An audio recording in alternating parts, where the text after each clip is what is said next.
It's great to be alive and love. Good morning, sun. Good morning, sun.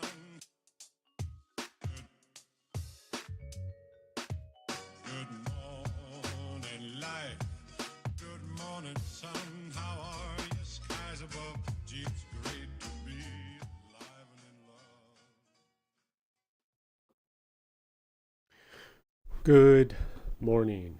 Buenos dias. Everyone, let's do our perfunctory audio check. Let me pull up the YouTubes.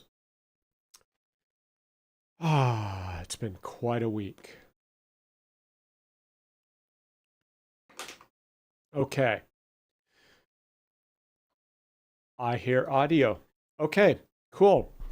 Welcome to the circus, the AI-powered circus, as it were. Where are we? Yeah, I think I'm on the right screen. Hello, come on in. Join me. Welcome. Yep, I do have another cold.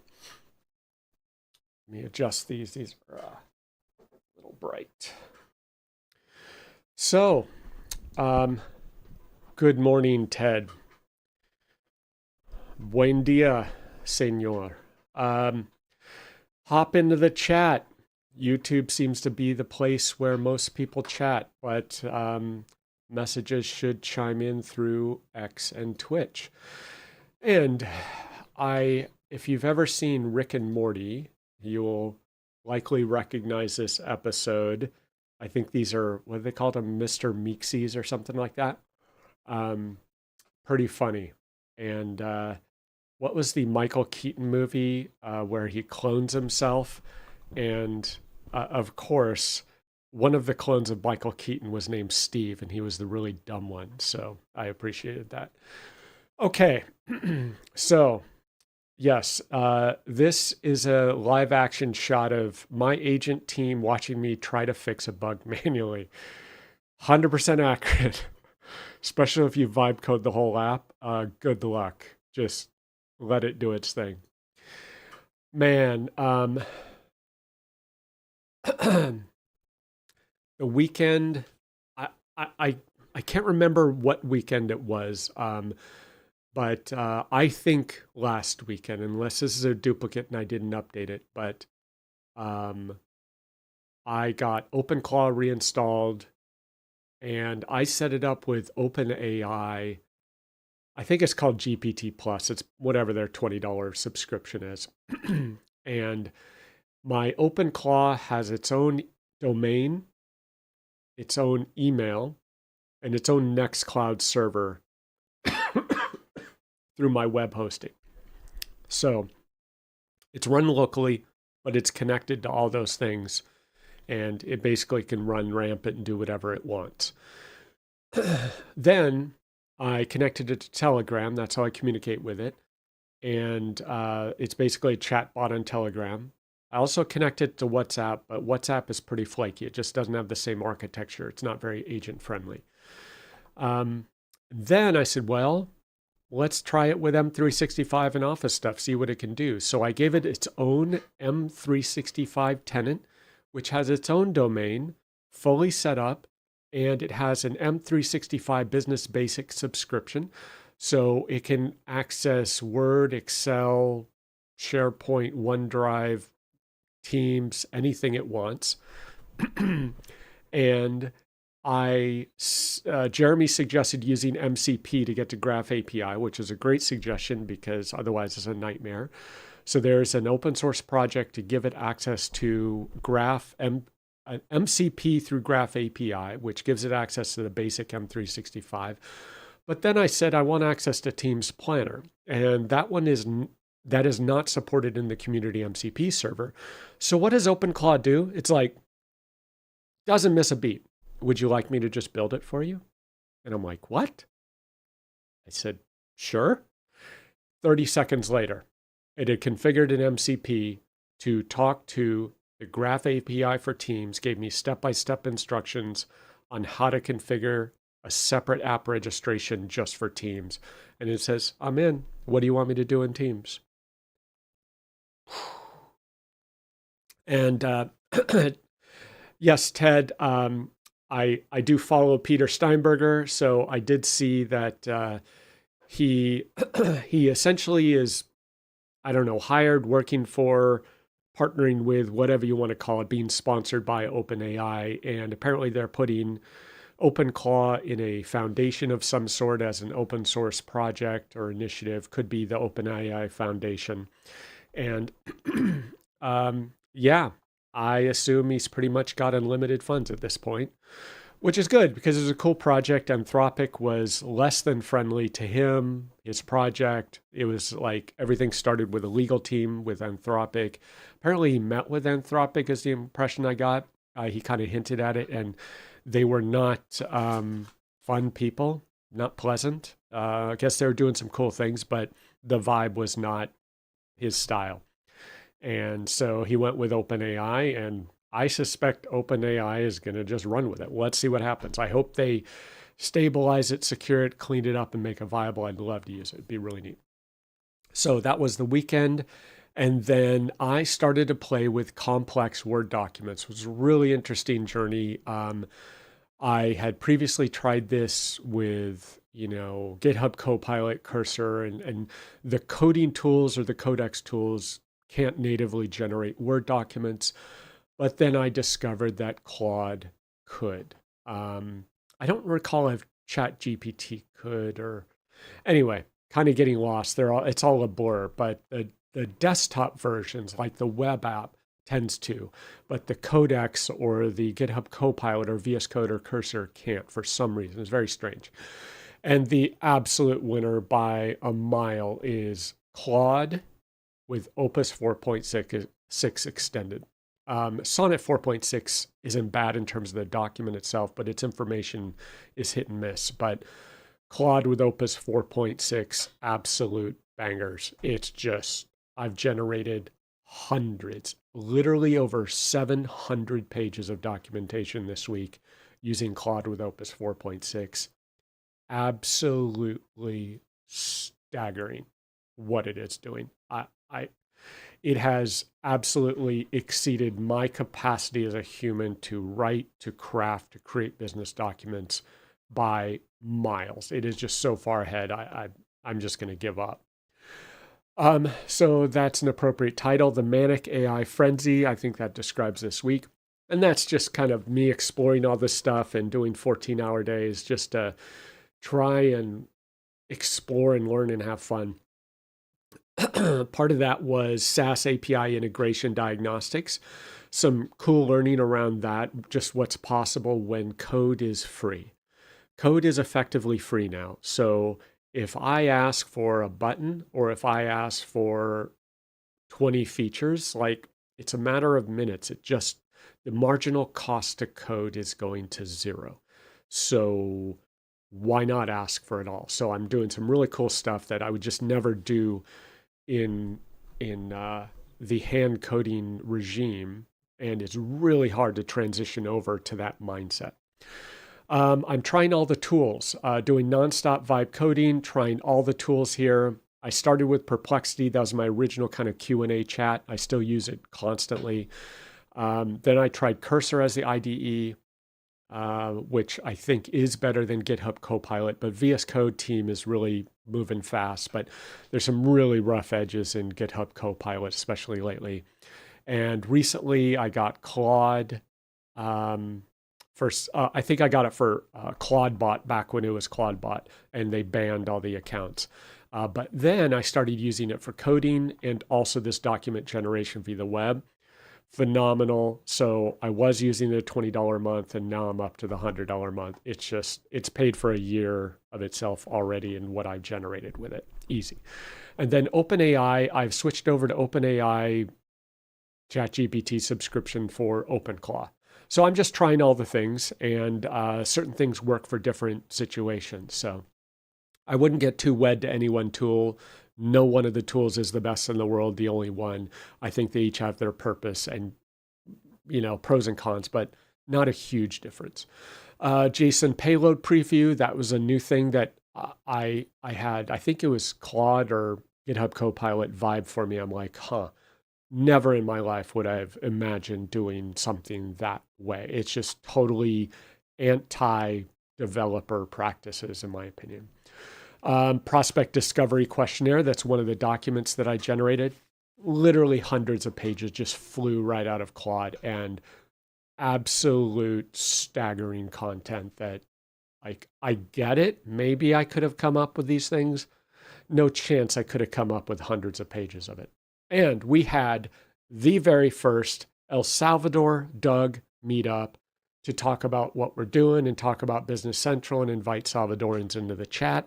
And we are the first Doug meetup group in all of Latin America. There have since been 2 more that have added, one in Argentina and one in Costa Rica. And we are the first Doug meetup group to have a meeting in all of Latin America. Kind of proud of that accomplishment. It wasn't easy. Trust me, it took a lot of work to get here. So anyway, Monday, moving on. The AI efficiency paradox. I am taking full credit for coining that term. So AI is bringing just massive efficiency, especially in the code world, like in the document world, just in asking questions, pulling up a recipe. It's a minute here, it's 5 minutes, 30 minutes, it's hours, it's days, it's weeks, it's months of, like, literal weeks of efficiency just compressed into hours. And so you think there was all the scare and the hype, like, I'm going to lose my job. It's not going to, I'm going to be too slow. We won't need humans anymore. The paradox is that now, with all these efficiencies, I'm trying to wring every ounce of efficiency out of all these tools and learn how to use them. So if I'm spending 20 minutes doing something, I'm like, why am I doing this? Can the AI do this? And most of the time it can, and it takes it down to 5 minutes. But despite all of these massive efficiencies, which are very real, I feel like I am busier than ever. I am absolutely slammed. My to-do list is longer than it's ever been. I'm just accepting every request. I'm like, sure, we can do that. Absolutely. That's a great idea. Okay, I'll build that. No, we won't charge you. We'll just turn it into an app, make it a subscription in case another customer wants it. I would have never done that before. I would have never volunteered 80 hours of work for free to turn it into an app for this one customer, but now I am. Because if it takes me 3 days to build something instead of 80 to 120 hours, sure, I'll take that hit. Give it to the customer for $1,500 a year. Maybe we'll get a second customer and, maybe a third. That would be awesome. So really, really strange twist of this AI efficiency paradox that I'm like, so I'm doing 14-hour days and it's exhausting, but it's wild. I'm sure I'm going to burn out and I'm going to want to do things differently, but for now I'm running with it. Diagnostic data. One of the most common issues when you're vibe coding is you're running this problem, it'll get stuck, the AI will get stuck, it'll go in loops, it'll do some crazy things, it'll break stuff. It'll have some suggestions that just make no sense because it's getting desperate and it comes up with these things like, well, if I, delete the entire table, then we don't have an insert error. It's like, no, that's not the right approach. So what I'm doing now is after a couple rounds, I'm saying, okay, you tried to look at the code because that's all it can see is it can see the code. It's trying to fit the error message I'm telling it about to what the code looks like. It's like, no, everything looks right. I don't know what the problem is. And oftentimes it's data related. It's some external factor outside of the code that it can't see. There may be a bug, but it is unable to self-diagnose based on staring at the code alone. It's like asking your developer to QA test their own code. They're not going to find the bugs. They're like, no, that's right. So what I've been doing is telling the AI, okay, stop, generate diagnostic data that I can give to you that allows you to further diagnose the problem. Don't solve it. Just try and see if you can collect more information, understand what's going on. And so this is one example. I was extracting the GL for an export and connection to an API, and I have no idea what it's doing. I vibe coded the whole thing. And for some reason, it said, here's your balance sheet, here's your income statement. Well, the balance sheet had nothing, and the income statement had balance sheet accounts. And I'm like, well, no, this isn't right. And I try to tell it, it's like, okay, let me fix it. Did it again, exact same results. Did it again, exact same results. And finally, it's like, yeah, everything looks right. I don't know what's happening. So it generated its own custom queries, interrogating the Business Central database, extracting all the general ledger configuration, the accounts, the enums, the database field values, everything. This is like 10 pages of diagnostic data. I click OK. All right, I copy the data, I paste it in. It's like, oh, that's interesting. When I see, I don't remember what the details is. When I think I'm seeing an enum of 123, what's really being stored in the database is 012 or something like that. It was a mismatch of the values that it thought it was seeing through symbols in AL versus what was being stored in the database. I don't know the details, nor did I really care, but it figured it out once I pasted in 10 pages of diagnostic data, fully AI generated. Absolutely genius diagnostic tool that it wrote for itself. Worked wonderfully. So if you're getting stuck, just have it self-diagnose outside of the code. It is very, if it's only staring at the code, it has very limited ability to understand the context. And when code is free, when lines of code are free, do a detailed activity log. This is another diagnostic tool. It said, okay, I'm going to put errors in here, and you might see these entries say diagnostics. So for every API call, it's doing a diagnostic. What did I send? What did the API say? What did I get back? How's it behaving? What's succeeding? What's failing? I was able to just copy and paste, and it even used the fact box. So on each one of these, if you open the fact box, it shows the payload sent and it shows the API response. I didn't tell it to do any of this. It's just really smart. I would have never thought of doing that. I accidentally opened the fact box and stared in disbelief. Stunning, stunning output by this thing. And I believe I was using Opus 4.6. It's just a genius. Really, really good results. It's not perfect, but really good with how it's performing. And eventually through my diagnostics, if you can see through my big head here, enable detailed diagnostics. It says, okay, I see where you're going. Let me add a toggle on the setup page to enable detailed diagnostics. I didn't ask it to, I didn't tell it to. It just knew to do that. It knew that this would be something you'd want to turn off. Genius. Turned it on, output tons of detailed diagnostics, allowed it to troubleshoot its own issue. It's semi-autonomous at this point. I'm just the Corbin Dallas meat popsicle in the loop, clicking OK every 30 seconds. So then I said, well, I'm having to extract GL data. I'm having to assemble that into JSON. And then I'm having to submit it to an API, and then I'm having to check the API response. It's doing all this, but I'd like to review it and just see if I'm even in the ballpark of what I'm asking for, how it's implemented, and what's going on, just so I can guide the AI. So I just had it, I said, hey, here's what I want to do. It's like, no problem, Steve. It built the preview page. It named it, it called it, it built this entire thing. Retrieve GL data, submit to API, download JSON, view API log.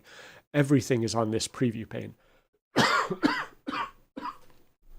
And I can do full diagnostics, see everything, and test. It's absolute genius. Works great. And one of the interesting challenges that I got stuck on, which was a bit of a surprise, it'll tell you how much I know about BC and AL development. I wanted to display a JSON payload, right? What does JSON typically look like? It's typically just a bunch of stuff, it's indented, and it's vertically very tall.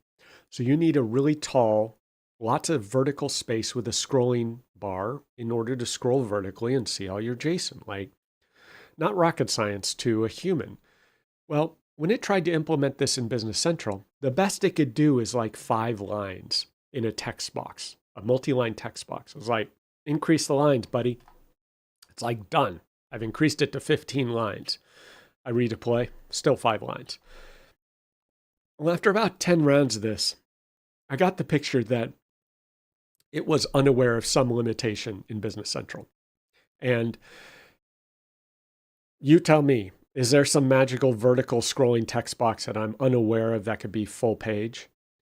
But then, strangely, Opus just hit a brick wall. It just kept going in circles and circles, thinking it was fixing. It's like, wait, no, that's not going to work. And it's talking to itself and having a psychotherapy session, deliberating whether this will work or whatever. So while it's going haywire in circles, chasing its tail, I put a question in Perplexity. And this is kind of this bizarre, mishmash of tools. I go over to Perplexity, I type the problem, and it's like, yeah, that's not going to work, buddy. And so it said, paste in your page structure and let me take a look. Literally, I copied and pasted. It says, you're going about this totally wrong. It's like, that's not going to work. This line count property or whatever doesn't work on a multi-line text box. That's only for like list pages or whatever the other page type was. It's like, you're wasting your time. Here's how you should do it. And it gave me 2 options. Like, oh. So I took Perplexity's response, I pasted it into Claude or Copilot or whatever I was using at the time. I said, which one of these would work better? It's like, those are both great ideas. So once again, I'm just a squishy meat bag clicking buttons to get these bots to communicate with each other. I know that's not going to last long. So I pasted that in, and Opus, whatever, says, okay, I'd recommend going with option 2. It's like, fine, let's go. And what did it come up with? The most absolutely unintuitive thing I have ever seen in my life. If you're a developer, tell me if you would have ever considered this. Given that it cannot have a really tall scrolling text box showing all the JSON and making it easy to view, what did Opus do? It figured out that it could parse the JSON, put each line in a record in a temp table, and expose that temp table as a list page. When I first saw this, I thought, this has to be the stupidest, worst thing I've ever seen in my life. But then I thought about it for 10 seconds and looked at it, and I said, this might be the most genius implementation I've ever seen in my life. Given that it has a constraint it cannot solve based on the UI of BC, apparently, it figured this out. Put every line in a record in a temp table, and I can scroll forever on this thing. And the kicker, check this out. Never in my life would I have thought of this for JSON display. There's a search box built in to a standard BC list page. I can search for anything instantly in all of that JSON with 0 effort, 0 additional code required. I said, I give up. I clearly do not have the coding intuition that this thing could have. And Sasha says, scrolling could be painful due to paging of the long list. Perhaps. This is not something the end user is going to use every day on a 100,000 line JSON file. It is basically the JSON representation of a trial balance for only income statement or only balance sheet accounts. So it's going to have a limitation of maybe several thousand lines. But based on my test, lightning fast, phenomenal, like totally unintuitive. And this is more the diagnostic preview page, right? It's not the day-to-day use. I can type G in the search box, instantly finds all the account names with G or anything in that JSON payload with G. So I give up. Like clearly my assessment of what works, what doesn't, what's good, what's bad is questionable at this point, and the AI is winning. So anyway, I thought that was absolutely fascinating. Tuesday, Martez, I finally got around to trying the Draw.io MCP server. Um, let's see. Sasha says, let it add a column for the line number. Oh, okay. That's interesting. If I go back, I lose all my slides. But good morning, Mr. Claw Prendergast. So on Tuesday, I revisited my side quest of learning how to get AI to draw diagrams. And I had seen this post by Draw.io. They have an MCP server that Claude can connect to, apparently. And I forget how I implemented this or what I did to get this to work, but I started asking my OpenClaw and other tools to draw these diagrams. I will say it's a little rough at this point. The MCP server is meh. It doesn't facilitate the construction of flow or diagrams. It only apparently facilitates the submission for validation to ensure that it's compliant, is my impression from the chat I saw. AI diagrams are challenging, number one, due to size and layout. So when you try to do one of these things, it just won't fit on a page. It tries to cram the entire process flow into one diagram. And you have this thing that if you try to put it on an 8.5 by 11 page for us Americans, font will be so small that it's unreadable. So I realized, okay, you can't do that in one diagram. You got to break it up for anything of remote consequence or size. The other thing is, by default on my first pass, all these jacked up HTML tags, and I guess there are different ways of doing a Draw.io diagram, so you have to guide it on some of the technical parameters. So then I cut it cleaned up and did this, and this is kind of a horizontal swim lane diagram, pretty nice F&O business process flow procure to pay. So look nice, but there's some kind of messy bits. So the arrows are not how a human would do it. And like over here, you see the arrow is going inside the box to the edge. So kind of a backwards approach. So I finally, what I did is I had a chat to correct all of these. Then I had the chat tell me back what is the recommended prompt that I should use to resolve these. And I think this was OpenClaw because it installed and used the MCP server on its own machine. It's one benefit of the bots like that. And what it did is gave me the prompt that I should use in the future in order to get the spacing and line behavior and avoid overlaps. And this is, it was like 99% there. I had to fix 4 things, I think. Reposition 1 thing and fix 3 lines. So it turned out pretty good. So you can have it draw the diagram. You'll get pretty close. You'll need to fix a few things manually, but it still did it faster. Now that I know how to do it, it's likely a lot faster than me trying to draw it by hand. But then I used the same prompt on a new diagram and spaghetti ensued. And the problem is, I think it starts out fine at the top. You see things look okay. And then it starts to degrade pretty quickly as it runs out of room because it's not pacing itself. It's trying to comply with my spacing. But as it gets to the bottom, it's just, there's no room left. So it's trying to shove everything in the bottom there. So I need to work on it. And basically the lesson is you got to have these diagrams pretty small and limited and then break them up into multiple diagrams. I did a second test with Claude. Let me see if I can find the screenshot. It's pretty phenomenal. Well, let me see if I can do that now. Doing it live. So Claude, the web app or the desktop app, is really fascinating because it can do things that the others don't seem to be able to do. And as a result, I'm able to ask it questions and come on, can I find it? Maybe it was Wednesday. And so what I did is rather than asking it to do a Draw.io diagram, I didn't even say what I wanted. I just said, give me a flow diagram of this. And it actually nailed it. But it used SVG, which was interesting. And if I had my act together, I'd be able to find it. No, that's not it. Oh, it was light in color. So that's what I'm looking for. Okay. Hold up. Let me go to chat to find it because it was pretty good. Here we go. Huh. Okay. Maybe I'm hallucinating. Oh, no, there it is. Okay.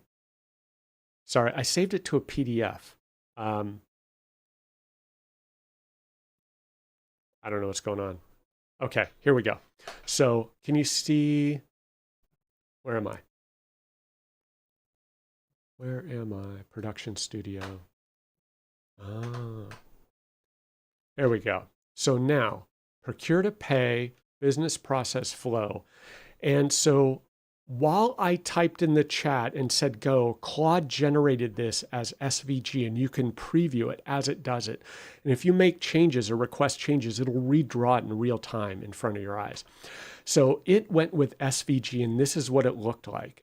Different design. I'm assuming this is Opus 4.6. Again, it's not perfect, but it's pretty darn good. And you can just ask it to fix stuff. Like a lot of people freak out. It's like, oh, that's wrong. Well, just say fix this one arrow. So yeah, that's another approach. So I'm still experimenting to see what method works. Anyway, enough about that. Claude Opus 4.6 for DocX, absolute masterful work. If you need a template, a checklist, a draft document, go into Claude 4.6, extended, say, hey, can you draft a Word document for this? Phenomenal. It seems to like blue. It gives you kind of blue tones and shading and stuff like that, but it does other colors. Really, really, I'm, I joke, someone joked with me, said, Steve, you're saying the word speechless a lot. I am absolutely speechless by the output of Claude in terms of the Word doc content. Pushing the context window. I started to use, let's see, Claude and Claude Code or VS Code. No, so Claude Code is the TUI or terminal user interface for coding. And then you can use Opus in GitHub Copilot and VS Code. Those are the coding side of things. This is Claude, the website, Claude.ai or Claude desktop app. And absolutely bonkers. Maybe I'll pop it up here and just show a live demo. But let's see, can I do that? Where's my browser? Claude.ai. Okay. And so here, well, let me pull up one so I don't show some like compromising chat message where I'm asking it a really, really stupid question. So here we go. So here is a conversation where I asked it for the flow diagram and I just click here and it did it as SVG HTML, right? And so I'm like, instead of orange for submit to workflow, change this to purple, a shade of purple. So I'm blasting tokens asking to change a color. It's the meme, right? So I'm sitting here looking at this. This is the HTML file, swapping orange hues for purple shades. So what's different about this, it's essentially an LLM. Nah, you can have this chat, Ted. Enjoy. It's a knock yourself out, right? So there you go. So real time, it just updates. Now it's purple. So what I found with Claude like this is it's a little more interactive. It's a little more diverse in terms of the skills and tools it uses. Whereas Claude Code or GitHub Copilot or Cursor, it's like, nope, I cannot create a docx file for you. They all decline for some reason. But ChatGPT in the website, Perplexity, and Claude in the website can. So it's kind of weird. You'd think Claude is Claude, but no, Claude AI subscription is different than Opus 4.6 and any other tool. They've just done the tooling differently. So really interesting. So I started using Claude, and one interesting thing has been happening to me since I started using Opus 4.6, it seems. It seems like Opus 4.6 keeps more things in the context window, and it is an absolute chonker. So while using Claude Chat, after generating 300 pages of Word docs, because I was trying to ride the context wave, because it was just on fire. The formatting was perfect. The content was banging. I was like, oh, please don't stop. Like, I just want to keep doing this one chat so I get consistent results for this entire process. Unfortunately, after 300 pages or something, it said, this conversation can't be compacted any further. It had done multiple auto compactions in the Claude web interface, which is one nice feature of Claude, but it came to an end and I could not do anything else in this chat. I was so bummed. So I had to start a new chat. I was like, oh, this is going to be miserable. Sure enough, the Word document formatting was different. The tone was different. I accidentally selected Sonnet the first time. So just nothing was right. It didn't match the 20 other documents I'd created. I'm like, oh. So then I was like, okay, how do I do this? So I finally realized I was Sonnet, switched to Opus, extended, and said, okay, let me upload my original prompt. Let me upload the main document and upload a child document in this series. I said, follow the formatting exactly. After a few tries and a few refinements, it did. It got back on track and it just was jamming from that point on. I don't know if the content is exactly the same, but the format and the look, it looks pretty much the same. So I finally finished all 34 documents in that series, and it's over 660 pages and totally unusable. I hear you, but I did it because the content was phenomenal. And I'm just going to take that 660 pages, feed it right back in and say, hey, prioritize, make some choices, edit, give me a 50-page, 100-page, 150, and 200-page version of this document. So absolutely crazy. I'm going to estimate $500,000 of content minimum from the documents I produce. There's no way I could have possibly generated them. There's no way a business of 10, 20 people could have generated them. This is a hundreds of millions, $billion business document. And I'm just like, I just got it for $10 and patience, right? But I am hitting the context window regularly now. And this is VS Code with GitHub Copilot using Opus 4.6. And if you can see, that is the red dot of doom.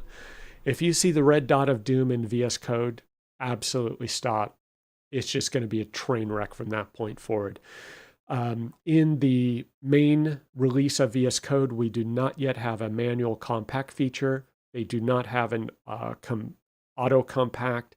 So your only option is to start a new chat. So be very careful with this with Opus 4.6. It's just, I never got close to context window before. Now it's just absolutely hammering context window. Someone recommended using subagents. I've done very limited testing with subagents, and it has been horrible in GitHub Copilot for me. I just tried a basic subagent to just do a commit message, a commit and push. It's like a lobotomized agent that has no idea what's going on. It has none of the context of the current chat. And it's like, let me figure out what's going on. And it takes it 2 minutes to just understand what's going on to do a commit message. And it's like, I don't see anything changed. And so I've given up for now. Good idea, Ted. Have you tried asking Claude to write a summary document to use when restarting? It's helped me. It's a great idea. So when you have to start a new chat, new context, yeah, I have a feeling I pushed it so hard that it wouldn't be able to even do that for me, but that's a good idea. I don't know I haven't even looked at where to monitor the context window on the Claude chat. I need to look into that, just see when I'm getting close. I knew I was pushing the limit there. I figured out how to resurrect it, but that's a good idea. So watch out for that with Opus 4.6. Seems to be a thing. And this is me trying to use Perplexity for BC support. We got a support ticket where a customer's financial statements, their income statement, was showing the same number across all columns. And my limited intuition is it looked like a column definition issue, right? And so I start plugging this in and it confidently says, here's the issue. Yes, exactly. That is the problem. Why view by year causes this. Well, I get on a call with a customer.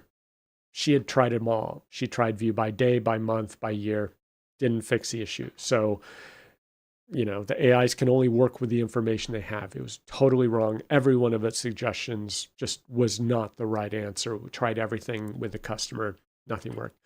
Turns out they had not, I don't know the term, they had not created the new fiscal year in Business Central. For some reason, they had January 2026, but none of the other periods. I don't know how that happens. It's way out of my domain, but that was the cause. And once that got generated, all the columns flowed in properly.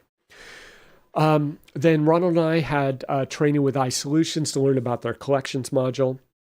We are implementing that internally, not collections, but iSolutions. And we might use collections, but we learned about that as an ISV to resell the iSolutions ISV solution. Yeah, that's a lot of words. So as I mentioned, I'm swimming in AI tools. I started with Perplexity originally. That was the first one I got a subscription for. Thought it was kind of silly at the time, but it's been incredible, more than paid for itself. Then I went with Cursor instead of GitHub Copilot because people were saying it's better, and it was at the time. Now it's just kind of one of the options. Then I did GitHub Copilot because Cursor they left the Microsoft extension marketplace. They had to leave it. They had to start their own. So there's no longer the AL extension. So it became less convenient. Then I tried Claude Code a couple weeks ago, week or two ago. Then ChatGPT OpenAI Codex for OpenClaw. I need to try OpenAI Codex for coding, and I also want to try OpenCode, see how that works. Anyway, and then I learned this week there's something called, there it is, Cursor Marketplace. Cursor now supports plugin, allowing agents to connect to external tools and learn new knowledge. So I guess it allows you to do plugins like MCP servers, skills, subagents, rules, and things. So kind of handy. That may facilitate the setup because I just haven't had the ambition to tackle that, and it's tedious to set it up differently for everyone. Just sounds like an interesting idea. Upcoming events. Directions NA is in April in Orlando. I think I need to get a flight and hotel for that.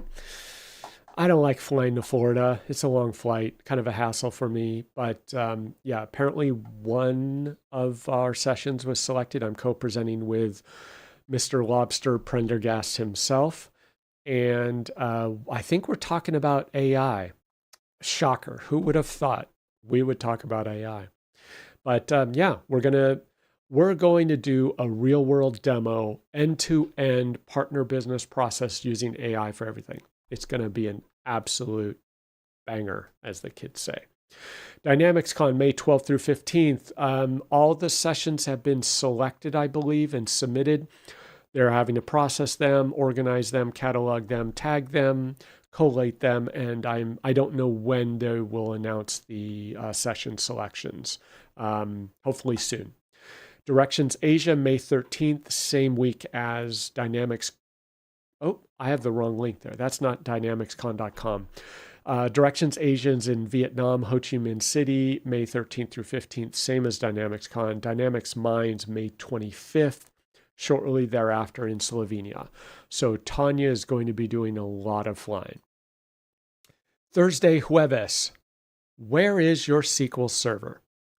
You might think this is an obvious, simple question, but I cannot tell you the number of times I have asked a customer where something is installed and they don't know. Out of all of their servers, they have no idea which server is hosting which application.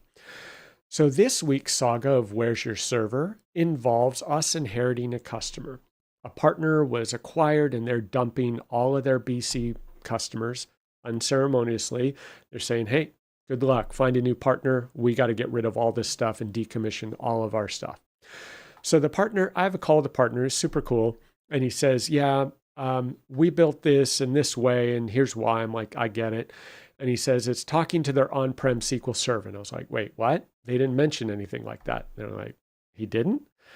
He's like, yeah, this is some on-prem SQL Server somewhere. We don't host it. We don't control it. It has nothing to do with us. We're just connecting to it to get the data. So I email the customer. I say, do you know which SQL Server this is, where it's hosted? Is it on-prem, in the cloud, Azure, hosted with someone else? He's like, I don't know what you're talking about. Doesn't this partner, the BC partner, handle that? So the customer has a critical production application that apparently, I'm told, uses a SQL Server, and it's not Azure SQL. It's full-on SQL Server on a server somewhere, because he's had to RDP into it to set up the connection, VPN into it, then RDP into it. The customer is completely unaware that this SQL Server exists, at least our customer contact.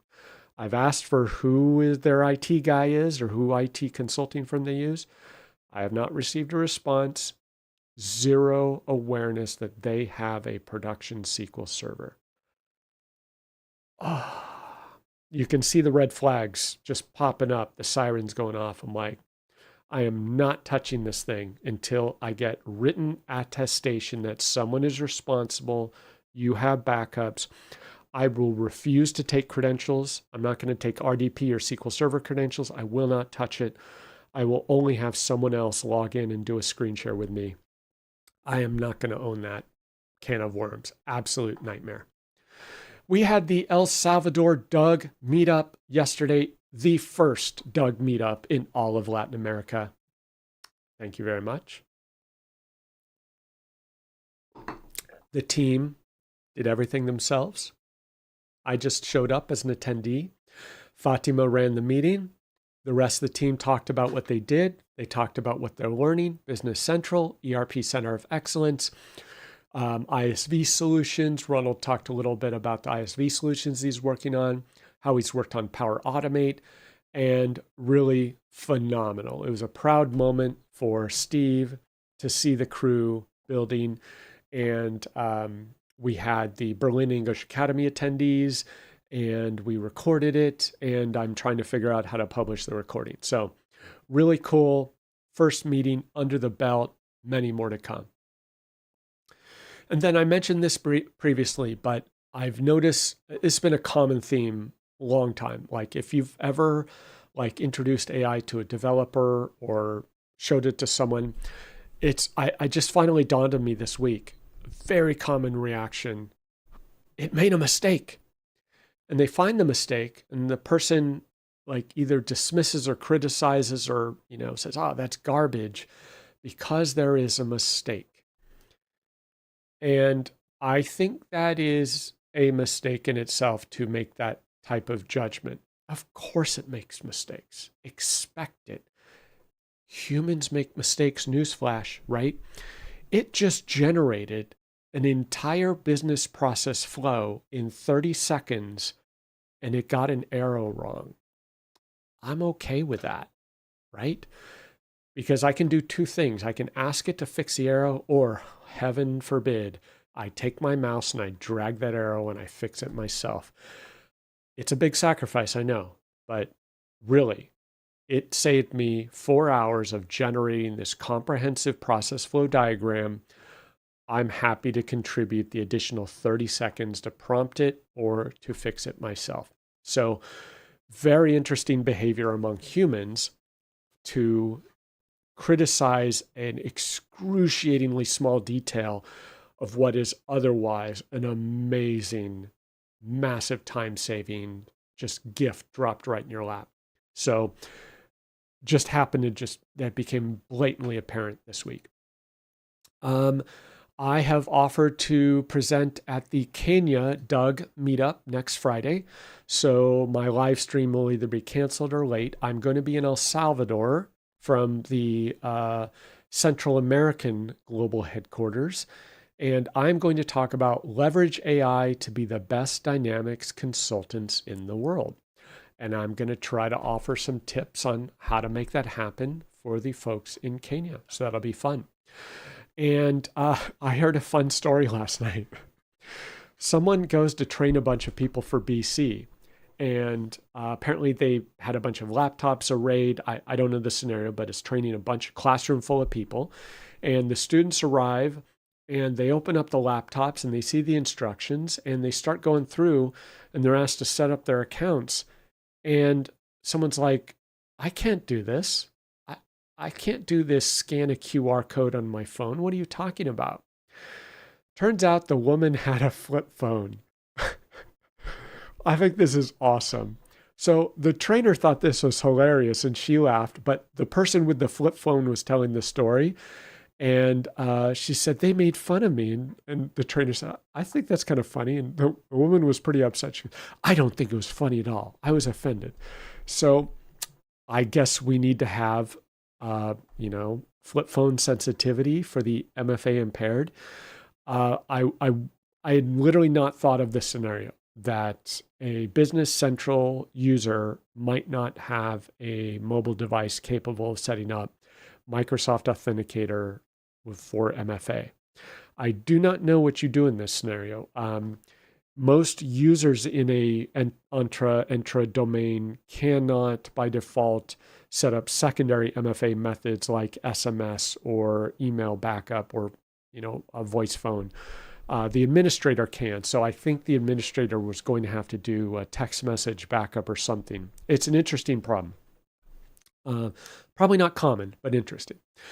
Last night, I discovered there is yet another image format that I've never heard of, because the world needs another image format just like it needs another programming language. I learned there's something called AVIF. I was just trying to grab an image from a website to serve as a thumbnail. No, they had converted to AVIF. And I don't know when this came up. AV1 image file format. It's a modern open source image format released in 2019.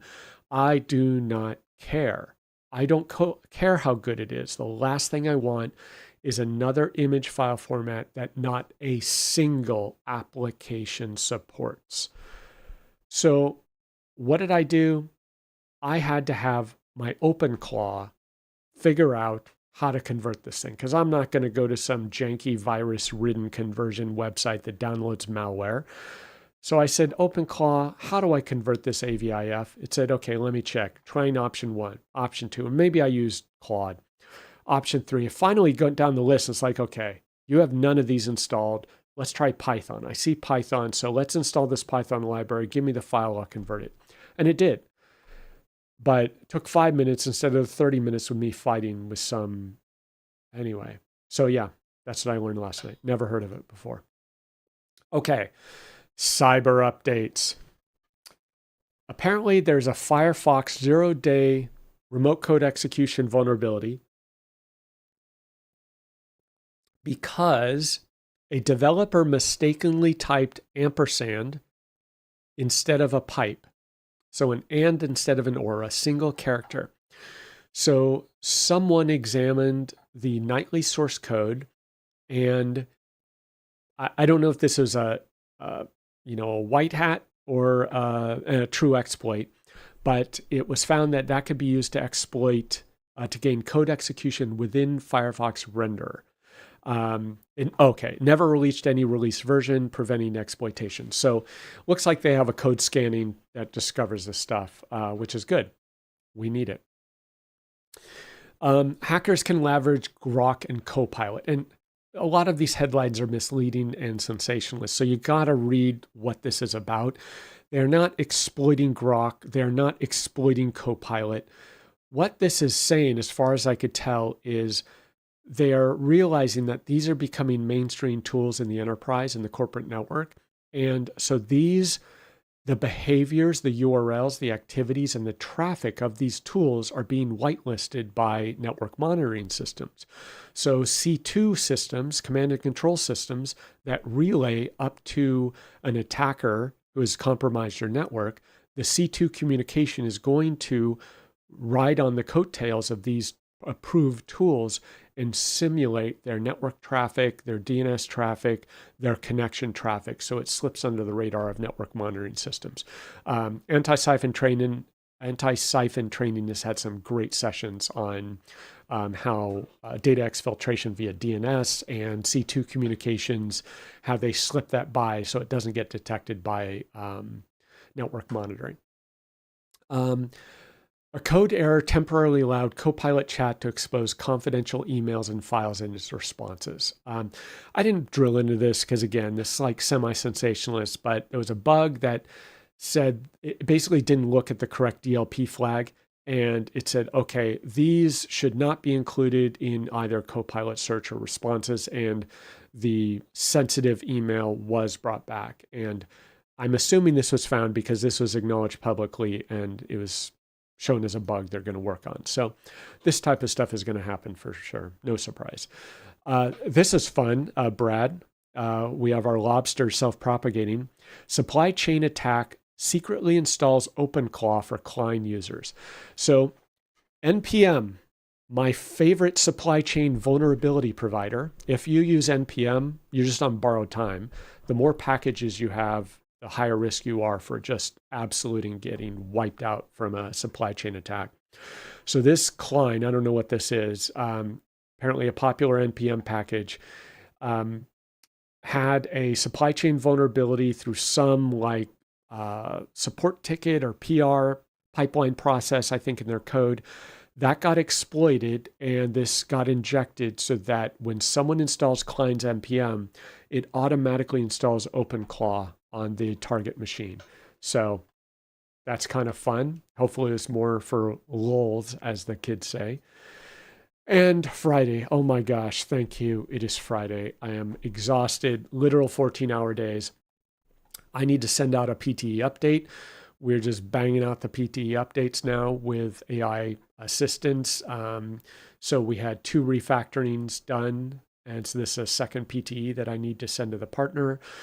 I'm kind of dreading this, but I need to test the DevOps automation that I vibe coded and my senior dev painstakingly got fixed. And he spent days fighting it. If you've ever tried to use PowerShell for Azure DevOps automation, absolute nightmare. If you want to punish someone, like severely just torture them until they have no will to live, make them write PowerShell scripts to automate DevOps operations.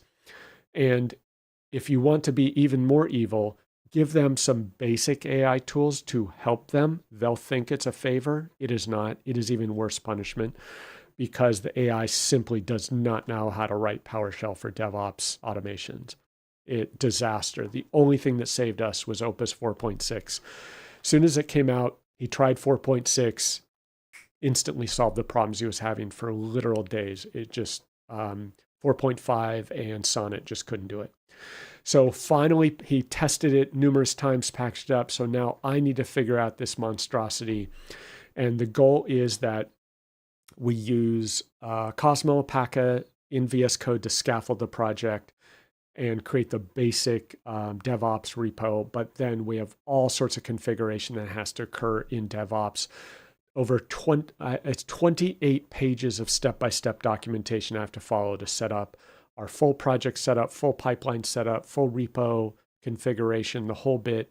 Absolute nightmare. So this automates those 28 pages of documentation. So that's what I need to do today for a new PTE that I need to vibe. And it is Friday today. You know what that means. So, yes, I will try to rest. Summit NA Roadshows February 24th next week in DC, then Atlanta on the 25th, Houston in March, Seattle in April, and Vancouver in April. And double check the dates as always. I have not checked in quite a while. DynamicsCon Regionals, March 20th in Vancouver, then Denver in April, Toronto, Ghana, and Columbus. Double check your dates for the regionals.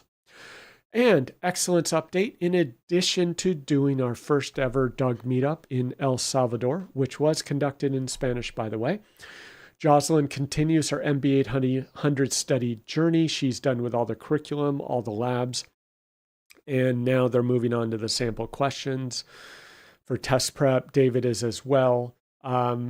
Jocelyn's helping us with app testing. She's doing financials.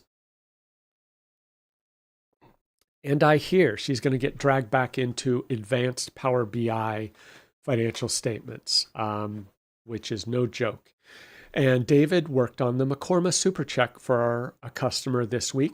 The first customer that is going with McCorma and will be utilizing their Super Check, which has double remittance on top, and it has remittance overflow on the blank paper.